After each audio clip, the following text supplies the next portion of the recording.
There is a very specific kind of exhaustion that comes from a lie that is too big to outrun. Not the small, manageable kind of lie, like telling your friend her haircut looks great when it does not look great at all. That kind of lie fits in your pocket. You carry it around, forget it's even there, and eventually it just dissolves. This is the other kind. The kind that has a heartbeat. The kind you have to dress every morning, feed every single day, walk to school, and tuck in at night. The kind that grows up. On the morning of July 10, 1998, a 16-year-old girl named Shanara Mobley gave birth to her first child inside University Medical Center in Jacksonville, Florida. An 8-pound baby girl. She named her Camilla. She said she was ready to go. Ready to be a mom. She looked at this baby and she described it like, this is really my baby. So big, so beautiful. And the smiles they gave each other. Like, this is my baby. She was anxious. She was ready. She wanted Camilla to sleep in her little bassinet right there. 8 hours later, Camilla was gone. Not like a hospital mix-up. Not like she was moved to another wing. Gone as in someone picked her up and walked out of the building with her. Gone as in Jacksonville went on lockdown, helicopters circling, a nationwide search, 2,500 tips over 18 years, and nothing. Not a single concrete lead. Gone as in Shanara Mobley wrapped a piece of birthday cake in foil every single year on July 10th and put it in her freezer. Every birthday. For 18 years. Because she didn't know what else to do with the grief. And across state lines, in a quiet town in South Carolina, a little girl named Alexis Manigo was learning how to ride a bike, going to church on Sundays, graduating from Colleton County High School, and growing up completely, utterly unaware that she was the center of one of the most haunting disappearance cases in Florida history. This is the story of Camilla Mobley. And honestly, I still don't fully know how to feel about it. Because this case is not just a kidnapping story. This is a story about who we become inside the lies that are told to us before we're even old enough to ask questions. About what it means to love someone who has wronged you in an unforgivable way. And about a woman who drove 3 hours on an interstate one afternoon in 1998 and made a decision that would unravel 2 families for 2 decades. Let's get into it. So first, let's set the scene. Because context is everything here, and I think the context of July 10th, 1998 is something that a lot of people don't fully sit with when they think about this case. Shanara Mobley is 16 years old. She is alone in that hospital room. That is the first thing I need you to understand. She is a child, and she is alone. Her boyfriend, Craig Aiken, Camilla's father, is in jail on a drug charge. When guards told him the good news that Camilla had been born, they immediately followed it up with the bad news. She'd been taken. He heard about his daughter's birth and her disappearance in the same breath. Shanara's own mother had actually been in the hospital the night before, but when a doctor asked her and a family friend to step into the hallway during the epidural process, they left and never came back. So Shanara delivers her baby girl alone. For the hours between Camilla's birth and the abduction, there is a woman already in the building. She has been there since the night before, actually, hovering around the maternity ward in what would later be described as scrubs. A blue floral smock, green scrub pants, possibly a wig, possibly glasses. She looks like she belongs there, and nobody stops her, and nobody asks too many questions, because that is how hospitals work. People in scrubs belong in hospitals. That is the assumption. That is what she is counting on. This woman enters room 328. She introduces herself to Shanara as a nurse. She says she's been assigned to take care of Shanara and the baby. And then she just stays. For the next 5 hours, this woman sits in that room and keeps a 16-year-old new mother company. She talks to her. She assists her. She builds what feels like a rapport. Shanara is a teenager who just gave birth alone. Of course, she appreciated the company. Of course, she trusted the nurse. At 3 p.m., the woman tells Shanara she needs to take the baby's temperature. She needs to take her out of the room for just a few minutes. Camilla has a little fever. Nothing to worry about. Just a few minutes. She picks up the baby. And she walks out. And she never comes back. When hospital staff finally realized something was wrong and Shanara realized something was deeply, catastrophically wrong, the search began. Helicopters circled the hospital. The city was on high alert. But grainy security footage showed a woman whose face was barely identifiable. There were no clear images. There were no good leads. And because Camilla had only been alive for 8 hours, not a single photograph existed of her. Investigators had to create a computer-generated composite image of what the baby looked like based on descriptions, and they published detailed notes about physical features that could help identify her, including Mongolian spots and an umbilical hernia. They were searching for a baby they couldn't even show people a real picture of. That is the kind of detail that just hits different when you actually sit with it. You know? Now, the woman in the scrubs. Let's talk about her. Because I think understanding who she is and why she did this is actually one of the most important parts of this entire case, and also one of the most complicated. Her name is Gloria Williams. She is a woman from Walterboro, South Carolina, about 3 hours north of Jacksonville. In 1998, she is approximately 35 years old.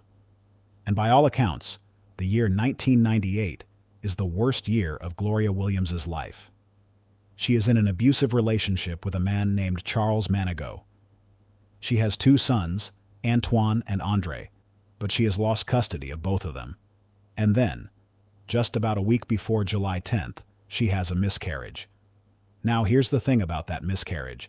She doesn't tell anyone. Not her family, not her friends, not the people around her. She just carries it. And because nobody knows she lost a pregnancy, nobody around her knows what she is going through internally, emotionally, physically. She is in free fall, and there is no net. On July 10th, 1998, Gloria gets off work in Charleston, South Carolina. She gets on Interstate 95. She drives south, and she just keeps going. She said later that she was depressed, that she was asking herself, why is my life like this? She said her mindset at that time was definitely not logical. She drove 3 hours to a hospital in a city that was not hers, walked inside, and stayed there for hours before walking out with someone else's child. She said she didn't go there intending to take a baby. She said she thought having a child might repair her relationship with Charles. She said she saw baby Camilla and something just happened. Is that true? Is any of that an adequate explanation? I genuinely don't know what to do with it either. I've thought about it. I think the honest answer is that it is a partial truth embedded inside a situation that is still fundamentally indefensible. Because whatever her mental state was, she looked at a 16-year-old girl who had just given birth alone, and she made a choice.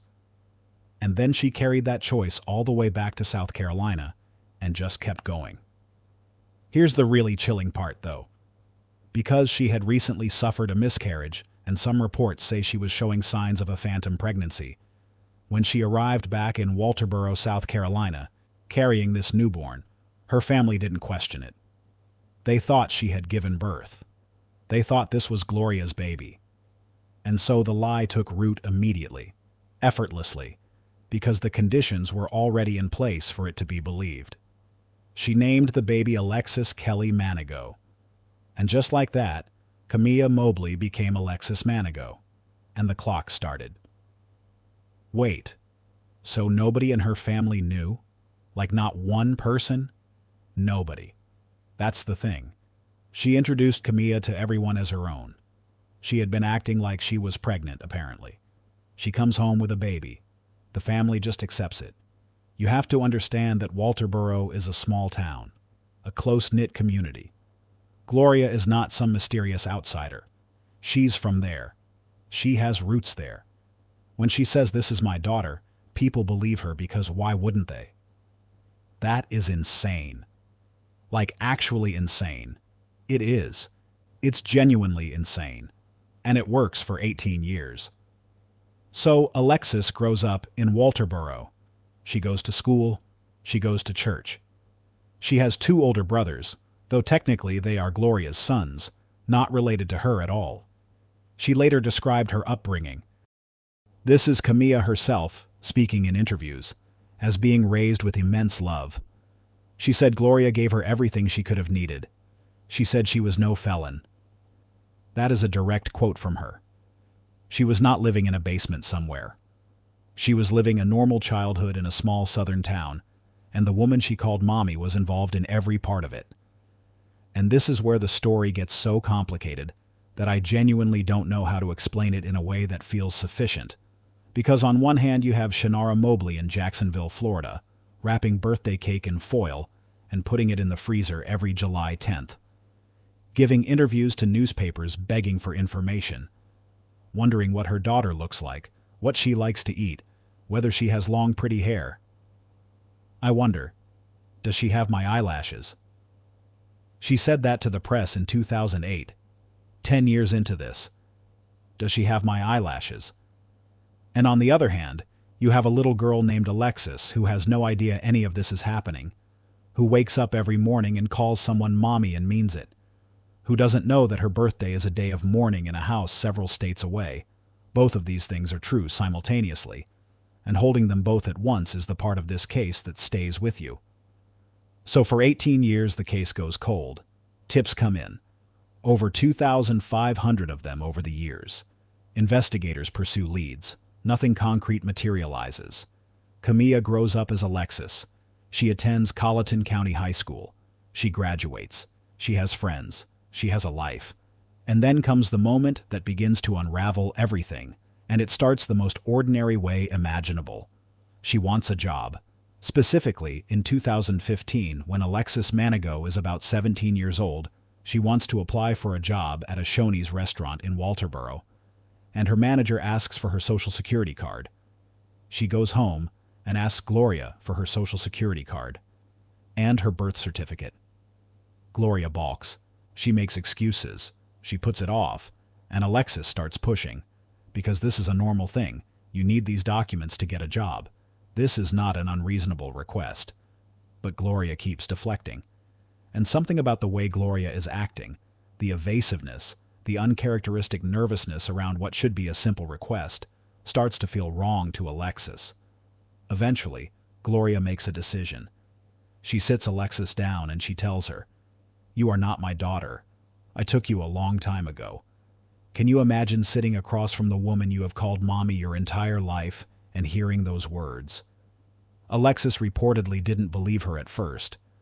I think that's probably the most human possible response.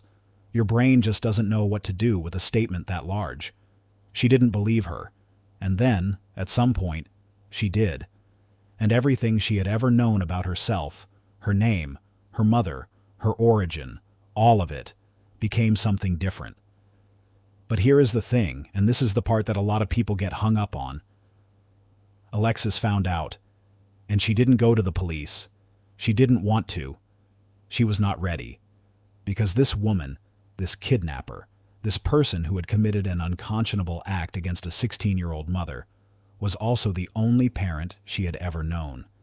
The only person who had tucked her in at night, who had driven her to school, who had celebrated every birthday, who had sat in the front row at her graduation. You can simultaneously understand that something is wrong and not be ready to blow up the only life you've ever known. Both things. According to court documents, Alexis actually carried a screenshot on her phone of the composite baby image that Jacksonville police had circulated in 1998. The police sketch of what Camilla Mobley was estimated to look like. She had a photograph of herself as a missing infant in her own phone. She knew. She knew for months, and she kept it between herself and Gloria. But secrets that big have trouble staying contained, because eventually you tell someone. Sometime in the summer of 2016, Alexis confided in a high school friend. Just one friend. One conversation. But that friend did what they felt they had to do. They called the National Center for Missing and Exploited Children with a tip. And then another tip came in November of 2016, and that is when the machinery of a cold case finally starts moving again. Investigators with the Jacksonville Sheriff's Office start following up. Quietly. On January 10, 2017, detectives go to the high school in Walterboro and pull the birth certificate and social security card on file for Alexis Manigault. And they find what they already suspected. Both documents are fraudulent. The birth certificate lists her birth date correctly. July 10th, 1998, because that is the one thing Gloria couldn't change. But the hospital listed is Trident Medical Center in Charleston, South Carolina, not University Medical Center in Jacksonville. The Social Security number on file doesn't belong to Alexis Manigault. It belongs to a man in Virginia who died in 1983. She had been going to school, registering for everything, living her entire documented life on the identity of a deceased man from Virginia. 3 days later, January 13th, 2017, investigators obtain a DNA swab from the girl known as Alexis Manigault. The results come back. This is Camilla Teresia Tasha Mobley, born July 10, 1998, to Shanara Mobley and Craig Aiken, kidnapped from University Medical Center in Jacksonville, Florida, at 8 hours old. After 18 years, found. Gloria Williams is arrested at the home in Walterboro. She is 51 years old. She is charged with kidnapping and interference with child custody. Jacksonville Sheriff Mike Williams announces the news to the public, and the city just kind of stops for a moment. And in that moment, Camilla is described as being in good health, but understandably overwhelmed. The sheriff says something that I keep thinking about, which is that he cannot even begin to comprehend what she is processing. And I think that is the right response. Nobody can. Okay, wait, so what was her reaction? Like, what did she say when it all came out? So this is interesting, because when Jacksonville investigators first interviewed Camilla after the arrest, she made a statement that actually became part of the court record. She said, "We knew this day was coming. We just didn't think this soon." She said we, because even at that point, even when Gloria was being handcuffed and charged, Camilla was still thinking of them as a unit. We. That detail alone tells you everything you need to know about the complexity of what she was navigating. That's heartbreaking. Like for everyone involved, it's really messy. And I don't think there is a clean version of this story that wraps up nicely. There just isn't. So Craig Aiken, Camilla's biological father. He is told the news while still processing just how much of his daughter's life has passed. He says something to the media after the reunion that I keep going back to. He says it's a feeling you can't explain. It's hard to put it in words. It's hard to deal with this right now. 18 years. It's going to be hard to make that up. That word, make up, gets me. Because you can't actually make it up. You cannot have those 18 years. They are gone. You can only go forward. And Shanara Mobley, who is now in her mid-30s, who has had 3 other children since, who has spent literally half her life waiting. She gets her daughter back, and her daughter calls someone else mommy, and that is the reality she has to live inside. The reunion happens on January 15th, 2017, 2 days after the DNA confirmation. Craig says the first meeting was beautiful. It was wonderful, couldn't have gone any better. She was glad to meet them. But if you listen closely to how he describes it, you notice he says meet, not reunite, not come home. Meet. Because to Camilla, these are strangers. Loving biological strangers who desperately want to know her, but strangers. Now let's talk about what happens next. Because the trial of Gloria Williams is one of the most emotionally complicated courtroom scenes I think I've ever read about. And I've read about a lot. Gloria Williams pleads guilty in February 2018 to kidnapping and interference with child custody. She is 52 years old. She faces a maximum of 22 years in prison. At the sentencing hearing in May 2018, the biological parents testify, and the judge asks Shanara Mobley what sentence she would like to see Williams face. And Shanara says, "I would say death." The courtroom gasps, and she's not wrong to feel that way. She is not wrong. This woman walked into a hospital and took her child, her 8-hour-old child, while Shanara was a teenager, alone, trusting that the people around her in that building were safe. And then Shanara spent 18 years not knowing if her daughter was alive or dead. There is no disproportionate response to that kind of wound. Craig Aiken is more measured, but just as honest. He says directly to Gloria, "You gotta pay for this." And then he adds, "This is the part that she makes hard for me, because my daughter doesn't want to see her get time." His daughter. His 18-year-old daughter, who has written a handwritten letter to the court asking for leniency for the woman who kidnapped her. Camilla writes to the court on Gloria's behalf. She still calls her mom. She wants her to receive mercy. Let me just sit with that for a second. The victim of the kidnapping writes a letter to the court asking for a lighter sentence for the person who kidnapped her. And I am not saying that is wrong. I'm not saying she shouldn't have done that. I'm saying it is one of the most human, complicated, difficult to categorize things I've ever read about in a case. Because this is not Stockholm Syndrome in the dramatic movie way. This is just a person who grew up with someone she loved. And love does not evaporate because of a courtroom revelation. It doesn't work that way. Gloria Williams takes the stand. She describes that day in 1998. She says she got off work and just kept driving, that her mindset was not logical, that she was depressed, and her life was spiraling. She says she told Camilla the truth when Camilla started looking for a job because she needed real documents. And she says on the stand, to Shanara and Craig directly, that if she could go back in time, she would not have taken the baby. She apologizes. Judge Marianne Aho sentences Gloria Williams to 18 years in prison. 1 year for every year Shanara Mobley lived without her biological family. She is currently serving that sentence at Hernando Correctional Institution in Brooksville, Florida. Her projected release date is July 2032. She has been trying to get that sentence reduced, essentially, since she got there. She has appealed, asked for reduction twice, and filed multiple motions for post-conviction relief. As of 2025, she is awaiting an evidentiary hearing. She argues her attorneys did not properly investigate her mental health before she pleaded guilty. Camilla has written letters in support of her sentence reduction requests. She still visits. They still talk on the phone. A television special documented their prison reunion. They hugged and cried. Okay, but I have to ask, what about Shanara? What is her relationship with Camilla like now? So this is the part that I think people kind of gloss over when they discuss this case, and it's the part that I actually think is the most painful thing to understand. Because Shanara gets her daughter back, right? Technically, legally. The police find her, DNA confirms her, she is returned.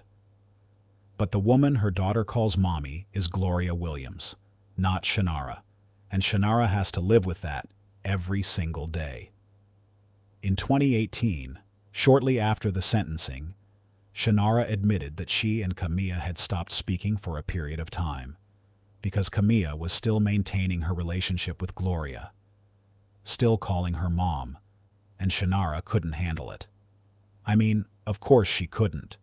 You searched for this child for 18 years, and now she's talking on the phone with the woman who took her. That's an impossible thing to sit with. Camilla said something about it that I found really striking. She said, I feel like she just thinks everything with me has Gloria written over it. And maybe that's it, I don't know. She described their relationship as a roller coaster. She said she never really felt any malice toward Gloria. And she said the reason people have a hard time with that is because they haven't been in the situation. And I think she is right. I think she is correct. You can understand it intellectually, that this woman committed a crime, and still love her, because she is the person who raised you, and loving the people who raised you is just wired into you on a level that logic does not fully reach. But here is the update that I want to make sure we don't skip over. Because in 2021, Camilla posted a photo with Shanara on Facebook. And she wrote, "We bump heads so much 'cause we so much alike. But she's so perfect to me." That is progress. That is a relationship being built by two people who are doing the impossible work of finding each other across 18 years of absence and a whole lot of complicated feelings. And I think that is quietly remarkable. She has also said in interviews that she puts work in, that she actively tries to make both families feel okay. She's balancing two families, two identities. She even goes by Alexis when she's in South Carolina. And she's doing this while still being, at the time of the reunification, 18 years old. She's done all of this while basically still being a teenager. That is extraordinary. That is a level of emotional intelligence that most adults 3 times her age don't have. Now, I want to talk about one other dimension of this case that I think deserves attention. Because beyond the personal drama of all these families, there is a systemic failure here that a lot of people don't fully interrogate. University Medical Center in 1998, now known as UF Health Jacksonville, allowed a stranger in a floral blue smock to sit in a patient's room for 5 hours. A teenager who was alone, no family present, no one verifying who this woman was. And then that woman walked out with a newborn. And the hospital didn't stop her, didn't flag her, didn't have any system in place that prevented a non-authorized person from leaving the maternity ward with an infant. Hospital employees initially believed the woman was a member of the Mobley family, because they just assumed. She'd been lingering around since the previous night, apparently, and nobody stopped her then either. After the case was resolved, a nurse who worked at the hospital told local news that the hospital had changed its security procedures significantly in the years since. Now hospitals use electronic ankle bracelets on infants that trigger alarms if the baby is taken out of the permitted zone. There are coded access doors, cameras, staff protocols. But in 1998, none of that was in place, and a woman in a costume walked in and walked out. Shanara Mobley settled a lawsuit against the former University Medical Center for $1.5 million, which I want to say something about. Because in one sense, yes, of course, they were negligent. A settlement was appropriate. In another sense, you cannot put a dollar figure on 18 years of not knowing if your child is alive. You cannot put a number on that. The settlement exists, and Shanara deserved it, and it still doesn't come close to measuring what was taken from her. And then there is the document trail, which is its own kind of horror. Because for 18 years, Alexis Manigault was attending school, being registered in systems, moving through the world, on completely fabricated documents. A birth certificate that listed the wrong hospital in a different state. A social security number stolen from the identity of a man who had been dead since 1983.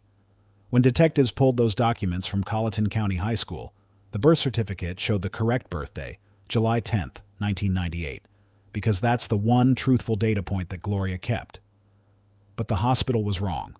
The state was wrong. And the social security number belonged to a ghost. What gets me is that Alexis apparently never had a driver's license, never had a state-issued ID, and apparently nobody fully pushed back on that until she started asking for a job. The system had absorbed her false identity so completely that it just kept generating documents, kept enrolling her in school, kept letting her exist without ever fully verifying who she actually was. That is a massive infrastructure failure that extended across 2 states and nearly 2 decades.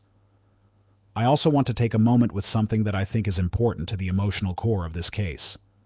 Because Shanara Mobley, even after knowing the truth, even after the arrest, even after the sentencing and the media coverage in the Lifetime movie and the documentary, even after all of it, she remained loyal to Gloria Williams in a way that a lot of people found difficult to accept. And I've seen people online get genuinely upset about that. I've seen people say she has Stockholm Syndrome, that she's been manipulated, that she doesn't understand what was done to her. And I want to push back on that a little. Not because what Gloria did was okay. It was not okay. It was a crime that shattered a family and stole 18 years from a mother. But I think there's something really important about letting Shanara own her own experience of this. She is the one who lived it. She is the one who has to wake up every day inside the specific version of this story that is hers. Not ours. Not the internet's. Not the court's. Hers. And she has said, explicitly, that she was raised with love. She has said she never felt malice. She has said she's trying to build 2 families simultaneously, and she is doing it. Slowly. Imperfectly. The way all hard things get done. The Lifetime movie, Stolen by My Mother. The Shanara Mobley story came out in 2020, with Niecy Nash playing Gloria. Shannara's biological father actually said he found the film fictitious and profit-driven, which is also a valid response to having your family's trauma adapted into television. All of these responses are valid. That's what I keep coming back to. In this case, almost every person involved is responding to something that doesn't have a clean emotional template. There is no right way to feel about this. You just have to feel all of it and figure out where to put it. So, where are we now? Gloria Williams is in prison in Brooksville, Florida. She has been pursuing sentence reduction aggressively, and as of the most recent reporting in 2025, that fight continues. She is studying for a master's in business administration while incarcerated, apparently. She is doing community service in prison. Her projected release is 2032. Shanara Mobley, also known as Alexis Manigo, is 27 years old, as of 2026. She has navigated a story that no 20-something should have to navigate. She has rebuilt something with her biological mother. She maintains her relationship with Gloria. She goes by both names depending on where she is and who she's with. She is two people and one person simultaneously, and she seems to be finding a way to live inside that. Shanara Mobley has had 3 more children since Shanara. She won her settlement against the hospital. She testified at Gloria's sentencing and said she would say death. She screamed, "I am your mother, Shanara," in the courtroom during one of Gloria's appearances. She has slowly, painfully, built something with her daughter. She and Shanara bump heads because they're too much alike, apparently. And Shanara thinks she is perfect. Craig Aiken, who was in jail when his daughter was born and heard about her birth and her kidnapping in the same sentence, has been building a relationship with Shanara since the reunification.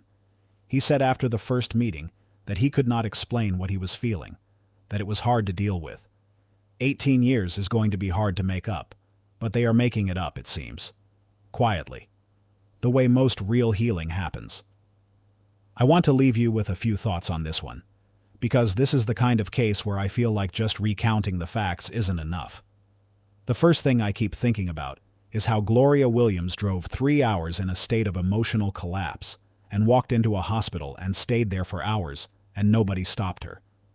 I keep thinking about the architecture of that, about how many small failures of attention, of process, of oversight, had to stack on top of each other for that to be possible. She was there the night before. She lingered around that ward. Nobody thought to ask. Nobody flagged anything. And I think about how many terrible things in the world happen because nobody asked. Because everyone assumed someone else was handling it. Because the person looked like they belonged. The second thing I keep thinking about is Shanara's friend, the one she told in the summer of 2016. Because without that person making that call, without the anonymous tip to the National Center for Missing and Exploited Children, we don't know how much longer this would have gone on. Maybe forever. Maybe Gloria takes this to her grave and Alexis Manigo never knows who she really is. Maybe Shanara spends the rest of her life wrapping birthday cake in foil and putting it in the freezer. Maybe that friend changed everything by doing the hard, complicated, necessary thing of making a phone call about a friend's secret. I don't know how to fully measure that, but I think it matters. The third thing, and I think this is the thing that stays with me the longest, is the question of what identity actually is. Because Shanara Mobley was never Shanara Mobley to herself. She was Alexis. She was the girl who went to Colleton County High School and went to church and wanted to work at Shoney's. That is who she became. And then she found out that name, that life, that story was built on a stolen foundation. And she still had to decide who to be inside that knowledge. And she is doing it. She is doing it in real time, in public, with everyone watching, and she is doing it with a kind of grace that I think is genuinely remarkable. There are 2 names for one person. There are 2 families for one daughter. There is a woman who did something unforgivable and whom that daughter still calls mommy. There is a mother who wrapped cake in foil for 18 years and still doesn't fully have what she lost. And there is no resolution to any of this that feels satisfying, because real life doesn't resolve the way stories are supposed to. It just keeps going. You just have to keep going with it. And I think that's where we are with the case of Shanara Mobley. Stay safe. I'll see you in the next one.